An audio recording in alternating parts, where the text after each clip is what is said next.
isian, campur udang cincang, ikan tenggiri, wortel parut, cabai kering cincang, dan ebi.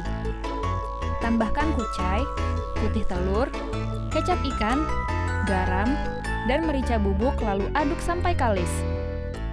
Masukkan tepung sagu, seledri cincang, lalu aduk rata. Sendokkan isi di atas cakwe lalu ratakan.